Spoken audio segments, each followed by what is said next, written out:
Hello, everyone, and welcome back to the Whalenerds podcast. This is episode 36. My name is Slater, and I'm here with Katlyn. Hello. And not Eric. Wah, wah. Eric's in Norway or something. Yeah, last I saw, I saw that he was in Paris, and then, actually I saw that he was in Bergen. I think that's in Norway. Yeah, it's funny because his post, it says like Bergen ? It's like a city that he's in, and it's like, you know how like in Mexico they have the city and like the big what are those, like block letters on the beach or whatever it is. So anyways, it has a question mark, but he's like, is that like an exclamation point or something? He said, do question marks mean something different here? I just saw his Instagram. Yeah, but it's funny because it's like, I don't know. I also really like his Paris airport report. Said, I saw the Eiffel Tower and ate a croissant. So Eric's out there living his best life in Europe right now without us. That's awesome. It's fine. We're not upset. Maybe a little. Yeah, so Eric's not here, I guess, for 3 weeks. So the next 3 weeks will probably just be Katlyn and I. Hopefully, You're ditching me too. What? You're ditching me too. Yeah, but I'll be back in 4 days. Dude, I need somebody to come hang out with me. She's going to be podcasting alone. Be a lonely whale nerd over here. No, there's Adam's going to come up probably, I guess, right after I get back, huh? Oh, I thought he was going to come up before. Oh, maybe he should come up before because that way we can have one that goes out while I'm in San Juan Island. Yeah. But yeah, we're supposed to hear about his first year staying in San Juan Islands and working up there. So that's going to be pretty exciting. Yeah, it'd be nice to hear from him. Yeah, we want to start off with our trip reports for the week? Yeah, you got to go whale watching with Adam when he came home. Oh, I did go twice this week. I'm on a roll again. Back in the saddle, dude. Dude. So, shoot, who went first, though? You probably went before me or no? I went before. You went the last after couple you. days, yeah. Yeah, you go. Okay, so I went with Adam, and I saw... What did I see? White sides. Oh, yeah, we saw humpbacks. Right? I think we saw humpbacks, and then we saw Rizzo's dolphins and whitesides, I think together. Or did we just see whitesides? Dude, I don't know. I wasn't on the boat. I was hanging out with my friends. I was too distracted by my friends. No, yeah, we saw Rizzo's, whitesides, and humpback whales. It was a good trip. The water still has a lot of red tide. Mm-hmm. It's funny because you'll go into like some clearer water, and then like green water, and then like red, brown, chocolate milk water. Yep.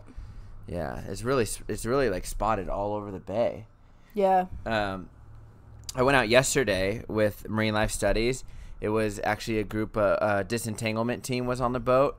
There was a report yesterday morning, and you were out on the water yesterday morning. I guess so. There was over 10 blue whales in the Monterey Bay. I guess in all of the sanctuary, at least in this like local area. Yeah, it was like south between Point Pinos and Cypress Point. Yeah, because so. Anyways, the entanglement team got a report of a possibly entangled blue whale, which once we kind of got down to the boat, they called me up because they wanted a drone pilot to help assess the situation and get some better like documentation of the blue whale and what it's wrapped in and stuff like that. So, but by the time we got to the boat, we had already gotten some pictures from another whale watching boat, and it was actually just had 2 hooks and some monofilament. So it was like fishing line stuck to the blue whale. Well, really, they saw like a big scar. Did you see the pictures? No, I didn't see the pictures, but I heard him describing it. Yeah, so it ended up not being entangled. And from what it looks like, there is 2 hooks stuck in the side of the blue whale from the pictures we got. But the pictures weren't like super clear. Mm-hmm. But what I think happens is it snagged the blue whale and the line got pulled like... It like snagged in on the side of the whale, and the whale probably took off. Yeah. And it pulled the line into the skin of the blue whale. Yeah. So like it has like 2 lines down the side of the blue whale, and it like it just dug in, and you can see like the yellow scarring, and then you can see like the blubber. It looks like a leader or something like kind of just coming off the hooks, like 2 of them, and it's only like a foot long, from what the pictures look like. Yeah. Yeah. So. We went out there and we went to the last coordinates of where the whale was seen, and what a problem to have. We had 3 blue whales in that area, and they were all like staying down for 12 to like 15 minutes. And so we went to the 2 that were together. We pulled up on them. Neither one of them had any signs of it, and we didn't see any of the scarring or anything. And then we went towards another blow that we saw actually back into the bay, more into the bay. and that whale didn't have anything either. Oh, actually, no, that whale stayed down forever, and it never came back up. So then we turned back around and went back outside the bay and found another third whale, and that one didn't have it on either. Didn't match. Well, we didn't get to see the right side of it, but before it went down, but the dorsal fin didn't match. Yeah. Yeah. So unfortunately, we didn't find that whale. I was hoping to take some pictures of it from the drone and see what's going on, but yeah, we weren't able to find it. But I 100% believe it's gonna be okay. Yeah, someone said maybe it was long line gear. Yeah, that's what it looked like. So hopefully the hooks just rust out, and then that'll be that. It'll just come off. But yeah, we didn't end up seeing it on the whale watch. We saw a bunch of other blue whales, but it was like they were all going different directions. I'm sure it was really hard to keep track of them. Yeah, and so I guess this guy named James, I don't know his last name, but he's with Cascadia Research, and they're tagging blue whales right now. And it wasn't Connor? No, it's James something. And he said that they had over 10 blue whales down off Carmel. Yeah. And they were headed up to us. Yeah. Which we had 3 in our, like more than 3. So there's like probably 20 blue whales around. Yeah, there's like a lot. Spread out. They're seeing them down the coast all the way past like Yankee Point too. Yeah. So they're definitely around. Lots of blue whales. If you guys want to see the biggest animal on the planet, I would come in the next couple days. Well, however, here's the caveat for like tomorrow. It looks windy, so I don't know if we'll see them. Yeah. So that's what happened today. I went out in the morning, and we had been seeing blue whales the last few days, but we couldn't get outside the bay at all today because it was like way too rough. The fishing boats called us, and they were like, it's really choppy down here. The wind's coming up. If you can find whales inside the bay, that's going to be a much better move. So we found a few humpbacks along the beach. And just went with that all day. But yeah, the blue whales have been outside of Point Pinos all the way down, mostly to Cypress Point on Friday. But Thursday, there were some even further down, and then there's some other boats that went like really far down there, like almost to Point Sur, and they said they had blue whales down there too. And the weather's been pretty nice, right? The weather was really good until today. Today it started to get really windy right now. Really sharp chop, and then windy, and then tomorrow it looks windy in the afternoon, and then Monday it looks windy but not as bad, but towards the end of the week it looks better. I gotta start looking at the weather for San Juan Islands. No, I swear, like no matter what, you can like hide. You can find calm weather. Yeah. Oh my God, it's 15 knots there right now. No, I'm just kidding. Oh no, 15 knots. Oh. On no sea. Let's see, what day do I start? Oh no, 3 to 4 knots the entire day for both days. Oh no, you're gonna have a rough one. I'm gonna have some rough flat calm weather. I'm gonna jinx it. Oh God, yeah, you are. So the fun fact about Slater, he watches the weather for like 2 weeks and freaks out the whole 2 weeks. Anytime he has a trip. And the weather doesn't change that often either. That's why you gotta watch it, because it's like watching stocks or something. It's like watching water boil. Yeah, it changes up and down. It's like watching paint dry. You never know. Oh, I saw something on Facebook today. Someone shared it was like a change.org thing, and it was about keeping the regulations the same. Did you see it by chance? It was about keeping the regulations up in the like San Juan Islands and Canada the same, like for both sides, because it's a little the distance is further in Canada now. Yeah. And the problem is they said like all the times that they've seen the southern residents this year, because none of the boats are even like close to them, like the whale watch boats, now there's private boats just jamming through their area. Because when there was whale watch boats, they were able to be like kind of govern it a little bit, or like, watch it, even though they do have like Orca Sound, or what is it, Sound Watch, and the other ones in NOAA. But yeah, they were saying that tons of boats were just jamming through the whale, or where the whales were. I'm not surprised. I mean, that even happens here in Monterey when, if we have some private boats being a little unruly, the whale watch boats will, at first, position themselves to kind of box out the private boats, at least get them over 100 yards away.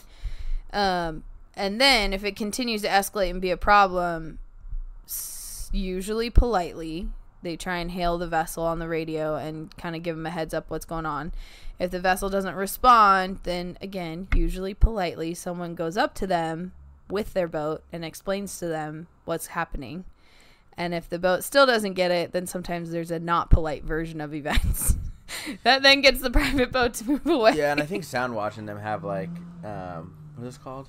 Like blowhorns or loud hailers. Like a hailer, but like a handheld one. Yeah. Yeah. And they like usually a megaphone. Yeah, megaphone. That's what it is. And they usually kind of direct traffic and stuff around the whales. But that's an unintended consequence of moving the whale watch boats far away and kind of using them as the scapegoat to the issue. Is like you're really realizing what good ocean stewards they are when they're out there, you know. And there's less documentation of the whales now. Yeah. There's a lot of things that happens when the whale watch boats aren't there every day.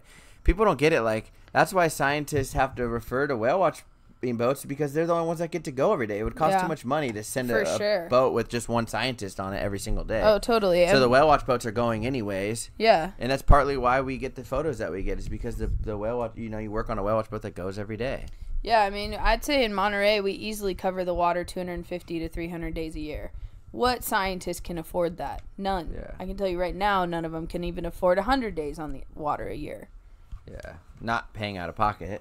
No, well, there's not enough grant money in the world to cover that kind of stuff. And just in the California coast alone, you couldn't cover 100 days on the water and, you know, still have money left over. It's expensive to do, and it's too bad. So you got to use your tools where you have them, and whale watching's one of the big ones. Yeah.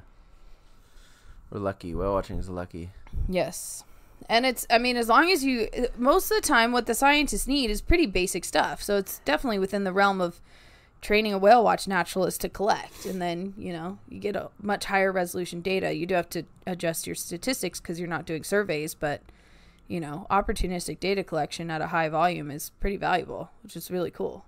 Yeah, especially like photo IDs is the biggest one. Mm-hmm. And it's easy. Yeah. It's super easy. Anyone could do it. I think I want to do like a photo ID, like not a class, because it's not like rocket science, you know, but like just like take a group of people out and show them like from start to finish how to shoot it, like, you know, give them some good settings for photographing the flukes, and then even timing all the way, yeah, just that, and then like what to look for, like, you know, the arch of the back and stuff like that, and then after go on the computer and look at Happy Whale and or like and then log their photos on Happy Whale. And then maybe I can even get Ted Cheeseman to, like, do it with us, so that way he can show them right away. Yeah, he could show them the matches. What whales they got. Yeah, the matches. Because if we do it here in Monterey, there's probably going to be a match. Yeah. So, yeah. Yeah, that'd be pretty cool. Or if you want to just try and photo ID as many species as possible, if you could just call them all and tell them to show up in the bay and be like, okay, we need to practice killer whale IDs. We need to practice blue whale IDs. I think there's people that do sperm whale IDs, like probably in like New Zealand. In the Azores, they do. Yeah. I know they do, because that one whale watch company, Whale Watch Azores, post the IDs. What's crazy to me is people do Rizzo IDs. Dude, that's intense. Come on, they get a new scar every hour of the day. Yeah, their mark evolution is so quick. That's got to be the most impossible whale to like photo ID. I mean, obviously the ones that stay down 2 hours, but like as far as like, you know, the stuff that we see all the time. Yeah, as far as an animal that's marks change the quickest, Rizzo's dolphins have every other cetacean beat. Is there anything else like a Rizzo that eats like? Beaked whales get scars like that, and that's part of the photo identification process. But not in addition on the whole to the dorsal body, though, fin. huh? They get them across their back, but not not so much around the face, but across the back they get rake marks. Rizzos are just aggressive then. Yeah. Because I think a lot of it's from each other. Oh, yeah. There's no way that those are all squid marks. No, the ones around their face that are like squiggly short lines are from squid, but the long ones, the parallel line ones, those are from each other. With the amount of times we've seen Rizzos, the amount of times I've flown the drone over a huge number of Rizzos, you'd think that I'd get video of them like raking each other. Dude, I think we saw it yesterday, but I did not get good footage of it. So we had this group of like 20 Rizzos, 15 to 20 Rizzos, all full-grown adults with lots of scars, so older individuals, like jumping on each other, pushing each other under the water, like rolling around, racing around. It was crazy. That was yesterday? Yeah, they were like shoving each other underwater. There was out there yesterday. Yeah, and so that was pretty nutty to see. I was just waiting for one of them to come up with fresh scars. I kept trying to shoot photos, but none of them did. But it was nuts. Like 3 or 4 of them would jump on one. That's what I'm saying. Like, it was insane. You got to get them when they're in those huge number of pods. You know, when they're super social. Yeah, they were like racing around. They were rolling around. Like yesterday, they were. I mean, it's funny. They were like on. She has volunteers on the boat at Marine Life Studies, and there was like. She was like, "Oh, write down how many Rizzos you think you saw," and they were like 3, and it was just like 3 or 4, you know, behind us. But then like you turned to look at the front of the boat, and there was like hundreds spread out in front. So we were just getting into them. Yeah. But yeah, there was hundreds of Rizzos, and then we were looking for blue whales, and everyone like got distracted looking at the Rizzos, and then we get a call.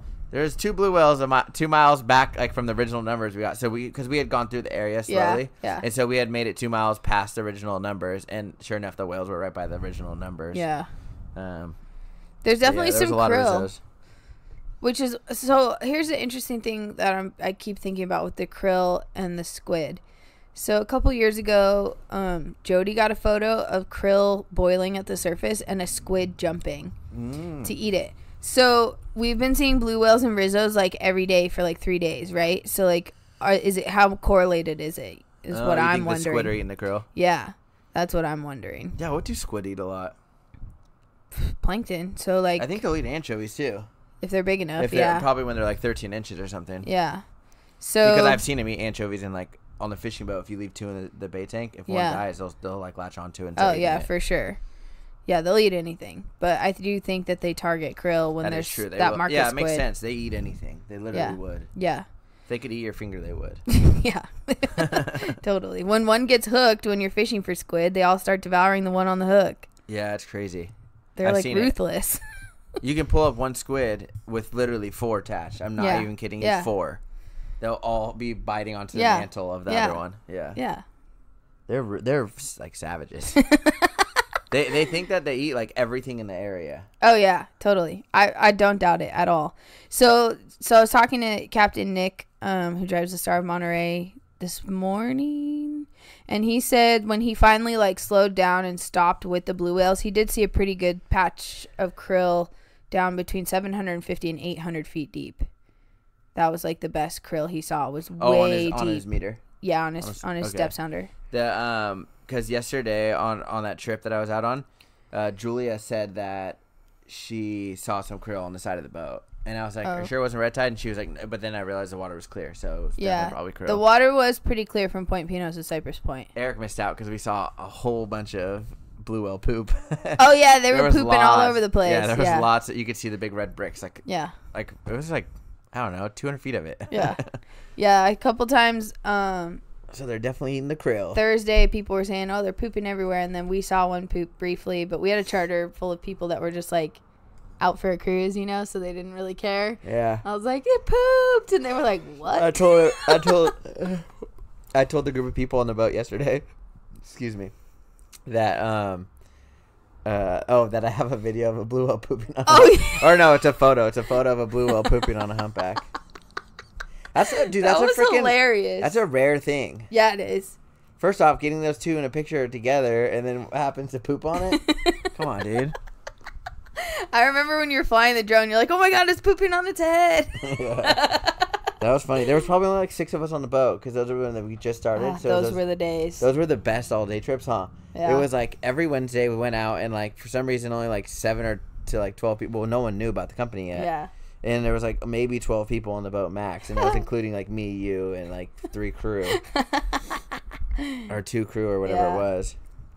That was fun. Those were the days. God, that one day we had like so many blue whales. Oh yeah. Like dozens. Like 10 of or blue 12 whales. Easily around the boat, like at all times. With humpbacks, I mean, dozens of whales. Yeah.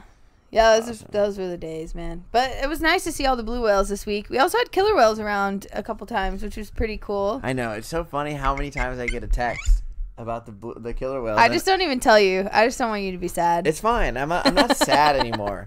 I've like had to let that go because it's like I can't. Yeah. We had Emma's group around again. Oh, and that actually happened the day we recorded last, I think, because Eric and I were still debating about who all the whales were. So I'm not convinced anymore that CA55 was with the gray calf. I think that is part of Jagged's group. Did you see that Elisa shared something that was like... Yes, I saw those, the Golden Girls. Yeah. I saw them Friday. Was it Friday? Thursday morning, maybe.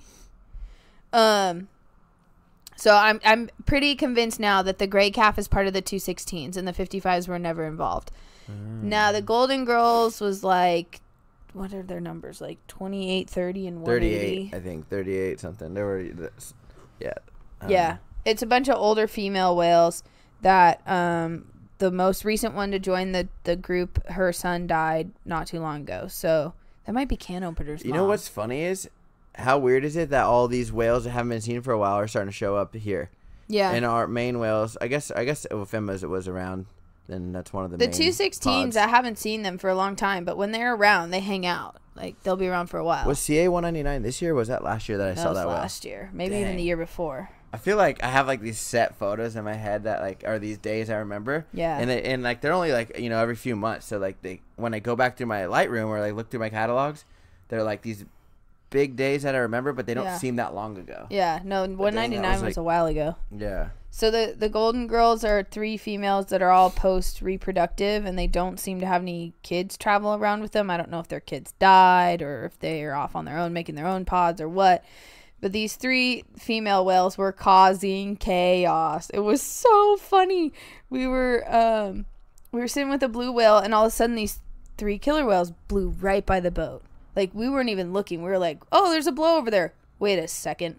And 3 killer whales go by, and so they chase the blue whale? Yeah, the captain gets on the radio. He's like, all right, guys, get your last looks at the blue whales because the black and whites are in town, to the other skippers on Channel 80, because every blue whale left. Really? They all hightailed it in every single direction.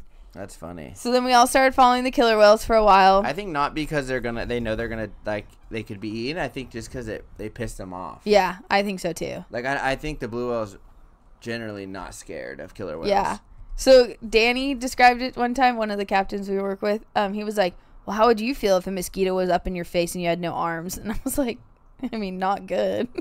I guess that's true, huh? It's not like they have, I mean, they do have arms, but not really. It's not like they can like whack them with it. Especially a blue whale. Blue whale's just got they don't really got arms, dude.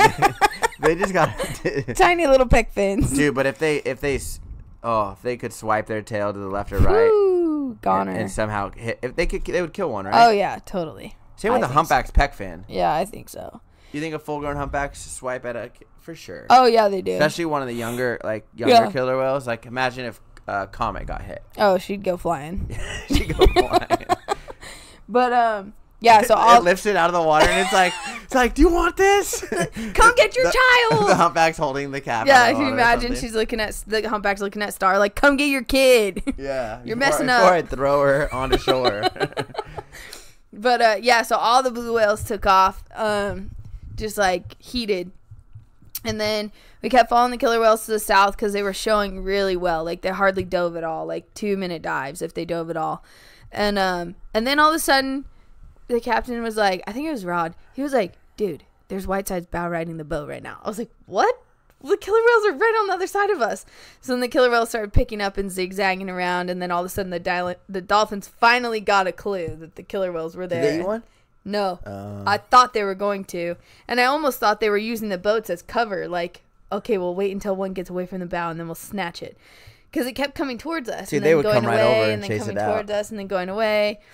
And then finally the dolphins got a clue, and they all hightailed it out of there. It was pretty funny. So they were just around causing chaos.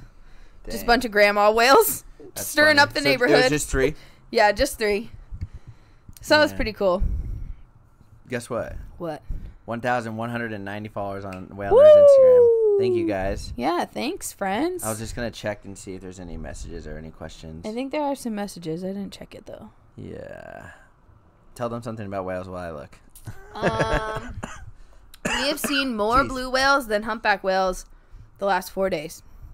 I don't know where these humpback whales are hiding, but there's only like 3 in Moss Landing, and there's like 5 along the beach between Seaside and Mulligan Hill. I don't know what's going on. There's only 1 or 2 out on the edge of the canyon, but the humpbacks are pretty scarce at the moment. It's a little weird. Oh, we were talking about the humpbacks on the way out. I was like, what do you guys think? Like, I was asking about, because I feel, obviously I didn't go in the water that much this last couple months, but do you think that, I already asked you guys, this summer has had less humpbacks in the bay Yeah. than the last couple summers. Yes, and now that we're I think they think that there's probably more like above Davenport and stuff, or maybe offshore. Maybe. Yeah, that's right. I don't know. It'll be interesting to see how the next month goes because I don't know. It's a weird one. There's not very many humpbacks in the bay right now. There's a lot of blue whales outside the bay, and you can always find a humpback, but all of a sudden it was just like poof, they disappeared. Whoa. I'm wondering if they're coming back. The humpbacks? Yeah, I think they will. Before I think they're probably like, dude, what's this chocolate milk we're swimming through? I mean, they kind of were like sitting around for a week. Like they almost looked like they're just waiting for something. They weren't really feeding. They're just hanging out, and then all of a sudden they're like meandered on. All right, we got a question. Okay, I'm ready. Well, it wasn't a question. Oh yeah, I guess he wanted to ask our opinion. He said, "Hi, Karsten Svedzen. Hi, I wanted to ask your opinion, or no, what your opinion is on being able to communicate with whales and dolphins. Many people are doing research into this at the moment, and all with various techniques." Don't use LSD. Wait, 3D printed gills? What? From 3D printed gills to AI dolphin dictionaries, these innovations could make us more Aquaman. That's funny. I don't think we're gonna be able to talk to dolphins. Sorry. I'm not sure that what we're gonna find out is gonna be like groundbreaking, either. Yeah, I think that they're very simple. It's like food. You know, like mate, play, mate. Dolphin. Are we talking about dolphins? Yeah. Food. Yeah. I don't know. But then again, like we see how complex like the killer whales are, though. Yeah. That they obviously have to have some sort of like their social structure. They have a social structure, but they have to have some like in depth. Unless it's just such in depth like instincts. Yeah. Right? I mean, what I would want to know is something that I think we wouldn't find out even if we could communicate with them. Like, I just want to be able to interpret the ocean through their senses. Like, I want to know how detailed did it, like there's 15 salmon over here and there's like a patch of anchovies that's like like how 5 well their feet wide sonar over is, here. huh? Yeah, like I just want to know like how much what is their world like? Like, you know, you can hear an airplane go overhead. Okay, well, what does a cargo ship sound like? Like, that's something that they're like, even if we could talk to them, that's not something we would get from them. Yeah, and the thing, it's so funny because I was thinking about the dolphins like riding the wake of the boat. Yeah. Okay, it's obviously loud underwater, but the dolphins love it more than anything in the world. Like you can't get them away from the boat, so it obviously doesn't bother them enough to not go near the boat. I mean, it's like riding a motorcycle or a dirt bike, right? Like that's super loud, but a lot of people are like so fun. True, and you don't even notice it once you're doing it. Yeah. Like it's just like yeah, I guess you do. You just talk right through that helmet, and you're like, "Hey, we're riding." Like, do you think they're just like, we're riding? They probably like hear a boat. They're like, "Let's go!" Yeah, like you got to think though, because from our perspective, we're like, man, it's probably a little bit loud. Yeah.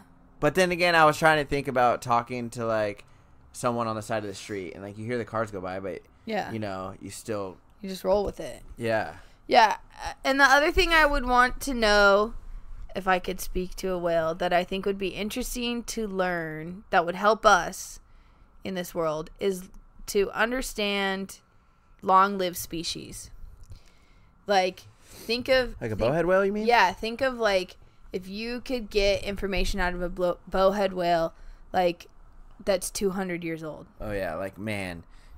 This, or like something like this, like, oh, this has happened before, or this hasn't happened before, or like, no, the ice is gone, it ain't coming back, like, or it used to be 1,000 miles, like it was, you know, thousands of miles this way, but now I, you know, can't even get to the end of it, or I mean, the end of it is so, you know what I mean? Yeah. So, I mean, I think sure we may crack the code at some point as to the basics of their language and communication and whatever, but I think in general the vocalizations they make is going to be quite underwhelming. What they're talking about, it's mostly going to be food, more food, or where is the food? My mom's talking to me. Where's the food gone? My brother is breaching.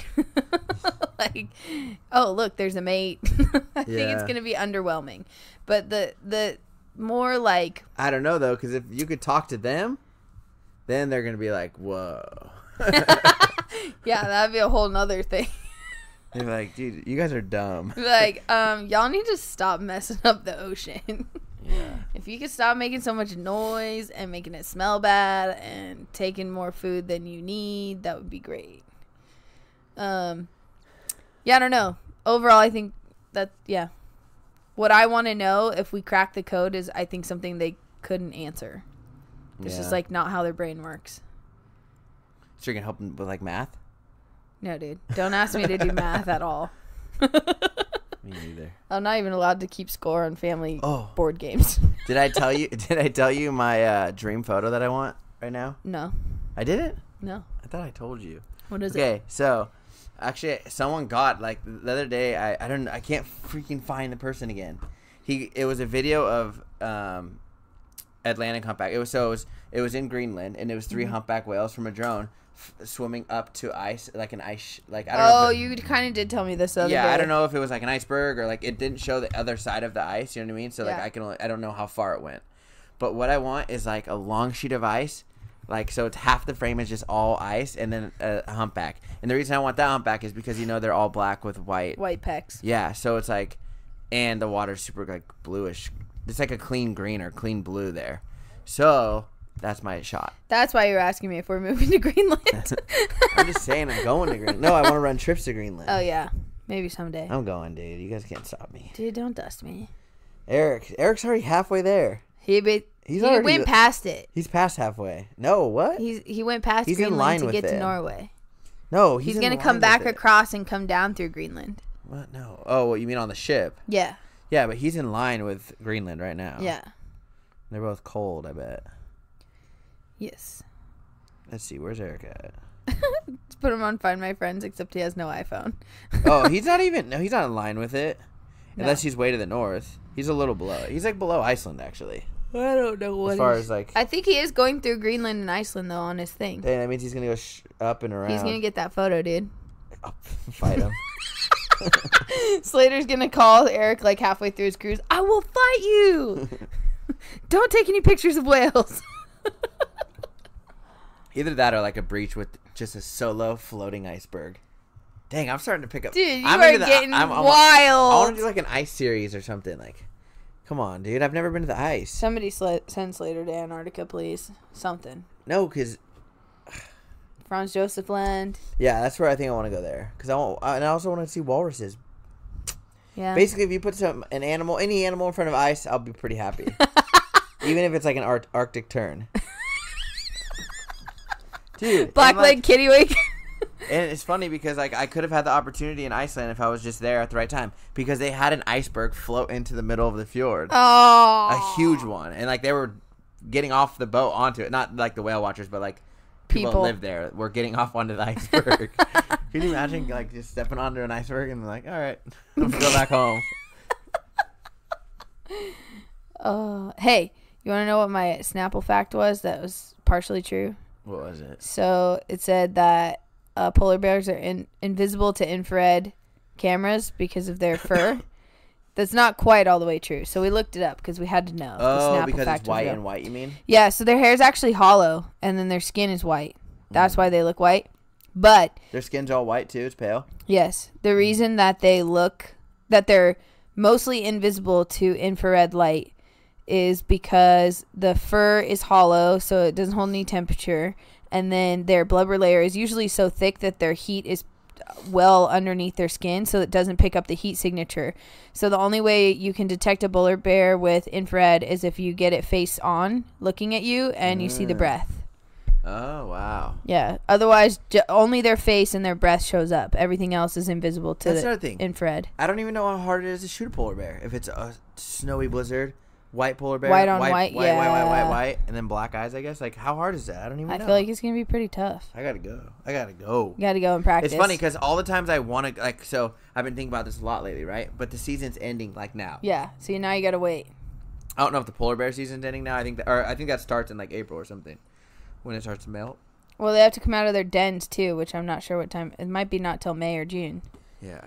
But I was like, oh, I'm going to look up flights to Greenland. Not that I'm going to go, but the season's ending. Shopping it out.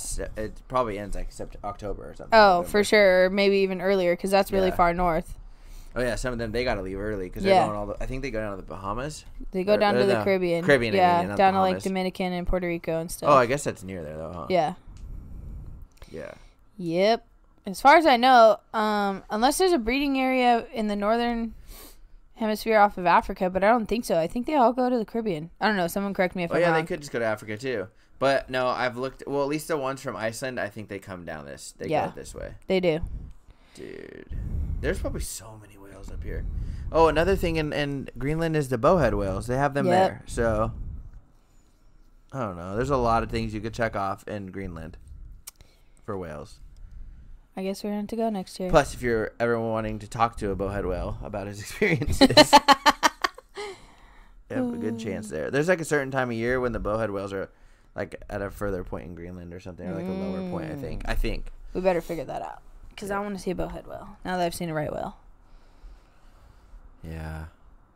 So, another thing that I wanted to look up and talk about on the podcast a while ago when we watched Long Gone Wild was the law, Orca Welfare and Safety Act. So I'm not very good at legalese, so to speak, but what I found out online is the Orca Welfare and Safety Act is a bill passed in the U.S. state of California in 2016. The bill phases out the holding of killer whales in captivity and establishes standards for treatment of all remaining captive orcas in zoos. The bill has been interpreted as being particularly targeted at wildlife parks chain SeaWorld after the film Blackfish. Since the beginning of orca captivity in 1961, there have been 156 orcas held in captivity. As of March of 2017, there are 61 orcas held in captivity around the world. SeaWorld owns 26 of them. So the California Assembly... a California Assembly member, Richard Bloom, introduced the bill in 2014. And so that was not long after Blackfish had been going around. The bill sat for 2 years until March of 2016 when it was reintroduced for a vote. And Governor Jerry Brown signed it into law on September of 2016 and went into effect in 2017. So the bill makes it illegal for any person, institute, or corporation to breed captive orcas. Okay. So that was the captive breeding law. Yeah, but the thing is, okay, I remember when that first came out, I was like, oh, this is exciting. You know, they're not going to breed them anymore. And then it was like, oh, well, one's already pregnant. One's accidentally got pregnant. It was like... It had already been pregnant. But that calf died anyway. So it said it is illegal for any person, institute, or corporation to breed captive orcas, illegal to move or receive captive orcas or orca embryos from a captive orca in any state or country, and illegal to use captive orcas as a mean of entertainment/performance. So that also means that killer whales can't be imported to California anymore. Yeah. Interesting. I didn't realize that was part of it. However, it may behoove you to just break the law, because a violation of this law from any person, institute, or corporation is a $100,000 fine and/or 6 months in jail as a misdemeanor. I'm sorry, for SeaWorld, a business is making that much money, $100,000 is nothing. That's like an investment. That's like a service charge. Yeah, exactly. Are you kidding me? Interesting. They probably made it that on purpose. To say, like, we care, but we don't actually care. So just take the $100,000 fine. Yeah, that's just like... But then again, SeaWorld probably doesn't want that being on the news that they're getting a $100,000 fine. Yeah. But then again, they probably don't care. I don't know. I mean, that seems like hardly enough to I thought they were supposed to build, like, a big old moat around SeaWorld. Yeah, so they said in 2014 when the bill was introduced, SeaWorld responded by releasing plans of a new expansion to the orca enclosure in San Diego called Blue World. This was a $100 million expansion that would give guests a more natural orca experience. In 2015, the California Coastal Commission did approve the coastal development permit application, but they added a ban on breeding to import and export orcas. Somehow the Coastal Commission had the power to do that. Yeah, so they haven't done anything. Because SeaWorld did not agree with the decision of the Coastal Commission and sued them, claiming they did not have the authority to ban orca breeding in captivity. This was before the law was signed into place. So the Coastal Commission was trying to get ahead of the bill that was going to sit on the floor of the California Assembly for a while. So this is like the art that they drew for it. Yeah. It's supposed to be like you could walk through and see the killer whales. Yeah. But like they're gonna have them all in the tank. They can't just have the killer whales and the males and the females all together. Not necessarily, no. Because they will eventually breed. They have to have, and they have to have. And they'll fight and just all yeah, sorts they of have to have things. space from each other because they'll fight. Okay, It's so just not that kind of it's put the brakes on the whole thing because the California Coastal Commission and SeaWorld got into a lawsuit with each other. And then SeaWorld announced in 2017 that they would transition their new orca encounter exhibit into a more natural setting and have them only do natural behaviors, not so theatrical. Interesting.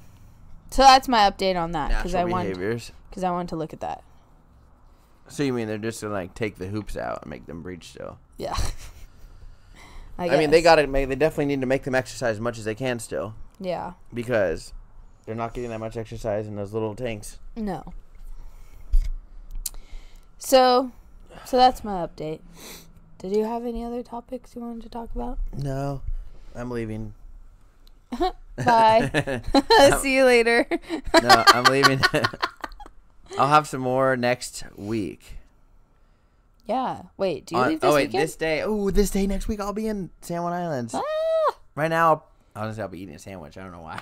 Right now. You might be. I don't know. What time's the sunset nowadays? Here it's at like 7:30, but up there it's later. What time's the sunset in San Juan Islands? He's asking Siri. In San Juan, Puerto Rico today. No. Well, not. It was at 6:27. Oh, Okay, how about just Seattle? What's the sunset time in Seattle? Sunset will be at 7:23. Okay, so 7:20 it'll be sunset in San Juan Island. Yeah, man. Nice. Oh wait.